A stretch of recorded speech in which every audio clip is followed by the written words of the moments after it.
Why do you ban journalists who oppose your views from coming to your events? Why did you tell your party, why did you tell the local government not to do interviews with your local newspaper? I'm the most open person to any journalist. Undoubtedly, you're the handsomest man in the world. But I'm asking you a different question, okay? That's not my question. My question for you is, and it's legit, why do you ban journalists that you disagree with from your political events, like from your convention? I don't. Okay, and you say you've never done that? I can't think, if I go back the last 25 years, I can't think of banning anybody. But I mean, maybe somebody else did. But look, I see, it was somebody else who did it. I take more questions. All right. What you just watched was more than a heated exchange. It was a test of what free speech means in practice when competing values collide: openness, truth, safety, and accountability. Thank you, Mr. Chairman. You know, when I was a professor of constitutional law, I used to teach my students that freedom of speech is like an apple, and everybody wants to take just one bite out of the apple. Somebody doesn't like left-wing speech, there's a bite. Somebody doesn't like right-wing speech. Somebody doesn't like feminist speech. Somebody doesn't like sexist speech. And everybody just wants to take one bite, but if we let everybody take a bite, at the end of the day, there's no apple left, it's all gone. So if you want to defend free speech and you want a society that's defined by free speech, you've got to accept even the speech you oppose, the speech that you abhor. Now, Professor Kaye, we want to try to bring some objectivity to the conversation. I looked up the Reporters Without Borders rankings of every country in the world, according to press freedom. Norway was number 1. North Korea was number 179. It's like a totalitarian dungeon. The UK was number 20.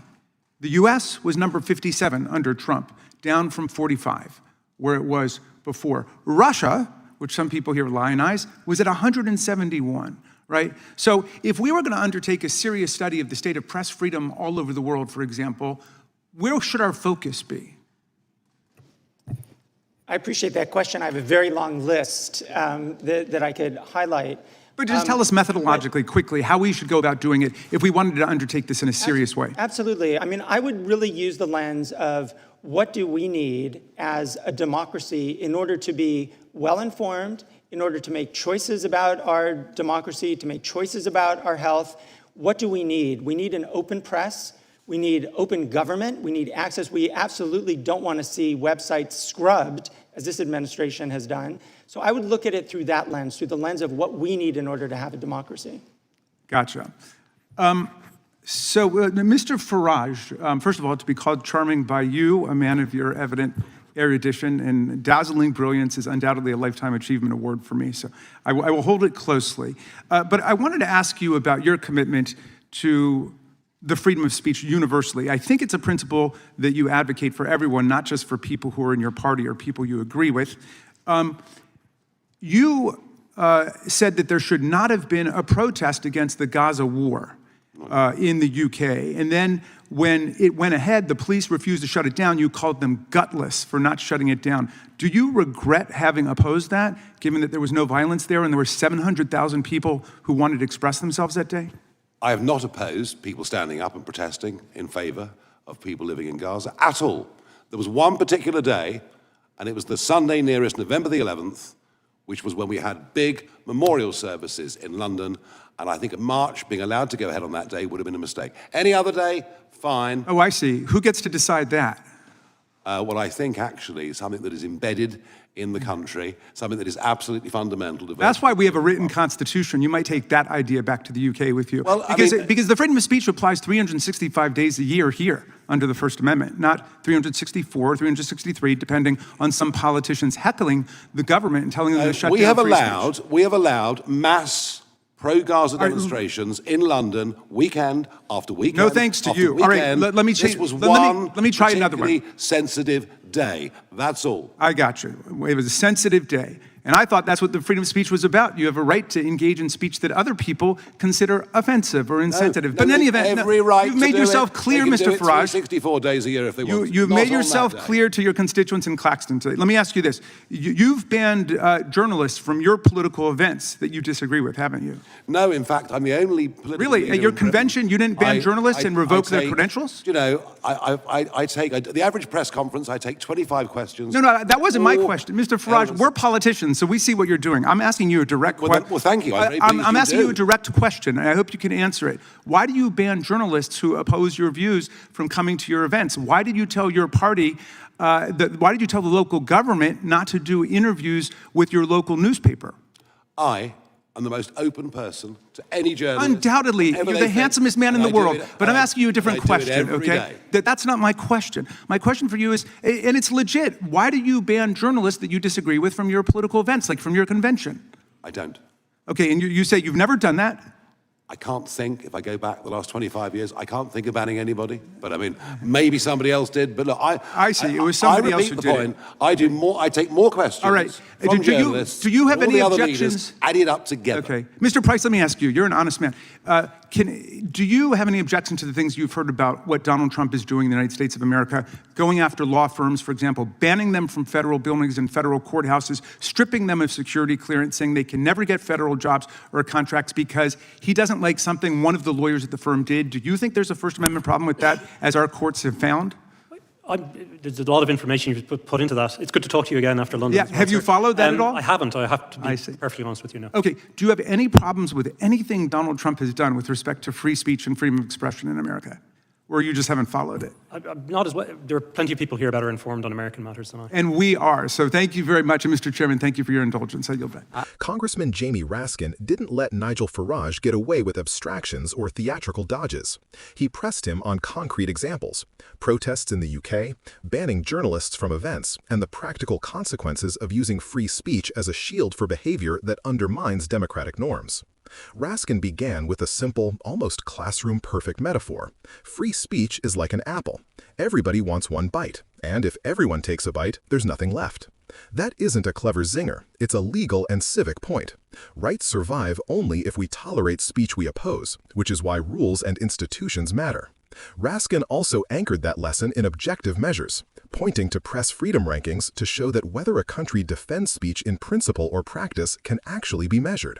He used those facts to argue that defending free speech means defending the institutions that make informed democracy possible. Those rankings aren't trivia. Independent assessments of press freedom show that countries vary dramatically in how governments, courts, and commercial pressures affect journalism and public information, and those differences matter for democracy. When lawmakers talk about free speech, they aren't only theorizing. They're debating policies that affect whether citizens have reliable information to make life and death decisions about their health, safety, and governance. Farage's answers illustrated why that Apple point matters.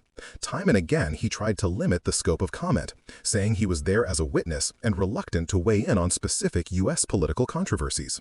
And he dodged direct questions about whether he had banned critics from events, or whether his public rhetoric about protests was appropriate on sensitive days. That evasiveness matters because free speech isn't an abstract right protected only from government censorship. It's also a civic norm. When public figures selectively invite scrutiny, ban journalists they dislike, or cheer on inflammatory tactics, they weaken the public square they claim to defend. The hearing transcript shows Raskin calling him on those very contradictions. The exchange also fits a broader pattern. Farage has been a polarizing populist figure in the UK and abroad, and tensions between him and democratic institutions have flared before. Those flashpoints illustrate how the same free speech rhetoric can be used by different actors for opposite ends, sometimes to protect marginalized voices, and sometimes to amplify lies or to delegitimize opponents. Recognizing which is which requires careful questions, the kind Raskin was asking. Let's be precise about what's at stake. There are three distinct but overlapping problems people often conflate under the banner of free speech: government censorship, laws that shrink what citizens can say, private platform moderation, companies deciding what content is allowed, and the behavior of powerful public figures, using speech to intimidate, mislead, or erode democratic norms. Each requires a different policy response. Raskin's point, and the heart of his pushback against Farage, is that defending speech requires clear rules and an honest public square, not one where powerful actors game the rules or dodge scrutiny. What should viewers learn from this beyond the viral clip? First, watch for substance over slogans. Free speech sounds noble until you see how it's being used. to shut down critics, to ban inconvenient journalists, or to excuse aggression against minorities. Second, care about institutions that guarantee a free and well-informed public, independent journalism, transparent government, and courts that enforce constitutional limits. Third, hold public figures to account for how they exercise speech. Openness and tolerance for dissent are tests of democratic fitness, not optional niceties. Here's an immediate, practical call to action. If you value a healthy public square, push your representatives to support policies that strengthen press freedom, protect journalists from targeted bans or intimidation, and ensure that public hearings actually produce accountability rather than grandstanding. Ask your local paper what protections exist for reporters covering political events, and whether politicians in your community are transparent about access. Vote for leaders who treat openness and facts as non-negotiable. Democracy survives when citizens treat free speech as a shared responsibility, not a weapon. At its best, that's what Jamie Raskin tried to make clear in that room. Free speech must be defended in a way that preserves the apple for everyone, including the people who have been silenced, marginalized, or harmed. So here's the call to action. Don't let the noise drown out the substance. Watch closely, read beyond the headlines, and understand that our democracy depends on keeping institutions independent from partisan capture. If you believe that law enforcement should serve justice, not politicians, then raise your voice, demand oversight, and hold leaders accountable. Because at the end of the day, as Raskin reminded us, this isn't about left or right. It's about whether America has the courage to defend the rule of law against those who would turn it into a weapon of loyalty and revenge.